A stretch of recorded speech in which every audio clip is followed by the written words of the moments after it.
Funnily enough, doing this Meltdown thing has actually galvanised me, and I've booked studio time for the band. You mentioned new material. How far is that? Are we lyrics scribbled on the back of envelopes, or are we demos, or are we... Well, I've booked us time to do demos next month. So, nice.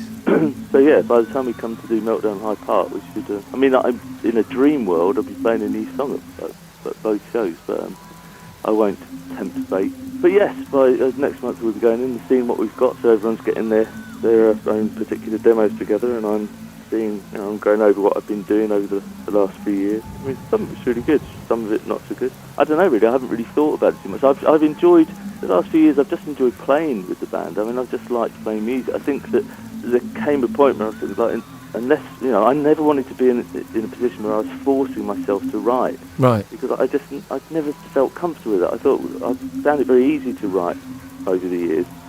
And it becomes more difficult, particularly lyrically, to come up with things that you feel genuinely, like, I really need to sing this, I really need to say this. So it was that, really. I think we could have done 3 or 4 instrumental albums over the last decade, but I just didn't feel a genuine urge to do it. And I thought, well, the catalogue's good, the songs we've got to call on. I mean, that's why when we played a couple of years ago, we did the world tour, I think we had a repertoire of more than 100 songs when we set off on the first show. So I wanted us to go around and play those 100 songs, so no one would ever know what we were going to play when we got on stage. And I thought, well, what is the point of flogging a new album if we've got all these songs that we never even played? So that's really, I haven't really missed it. I think what Meltdown has done by listening to a lot of different kinds of new music and kind of becoming more aware, it's maybe reinvigorated my sense of creativity. I don't know, I feel like I want to join in. I want to do something new. So, yeah, I hope it works. I'd be happy if it does, but if it isn't, if the demos don't sound very good, then it doesn't really matter. Simon, the last time that the Cure album was released was almost 10 years ago, and we'd like to know where are going to be able to listen to new material, to a new album, to new songs from the Cure?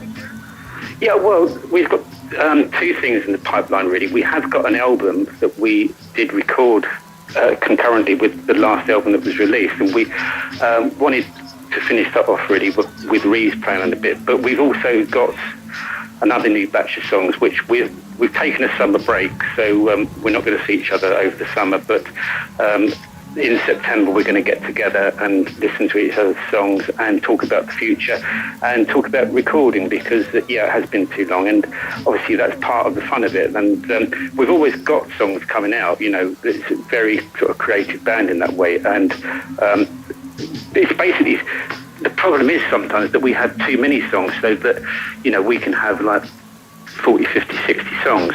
So it's actually, because Robert writes the lyrics to them, we have to sit down and he has to sort of listen to our different demos and he can say, well, I can write lyrics to that, or I can't write lyrics to that, or we use that as a B-side or something like that. So it's just sitting down and sifting through the songs, sifting through the demos, and finding out what would suit best. And also it has to be a coherent sort of mood. We can't just have a bunch of random songs. So it's not the writing of the song so much that's difficult and that's kept us from doing it. I mean, we did slow down a lot 6 years ago, and we didn't intend to really do anything, but I think we realised that, once it was finished, it was finished. So we're starting to pick up more again now. We're starting to be, we've done a couple of concerts this year, and they were really good fun. So, we're going to have a meeting in September, and we're going to work out what plans we've got for the future. And, we're definitely recording, yes. We're going in the studio in February to our new album. So that's what's on everybody's mind at the moment. We listened to all of the demos, and Robert, I'm pretty sure right now, is busy writing lyrics.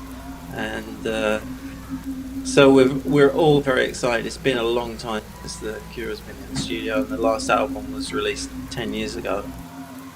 Primarily because of the Meltdown thing and seeing all these new bands. I mean, I've listened to so many new bands and met so many of them that it's like kind of inspired me to do something new. So yes, we're going in about 6 weeks' time to finish off what will be our first album for more than a decade. So it's very exciting times for us all around.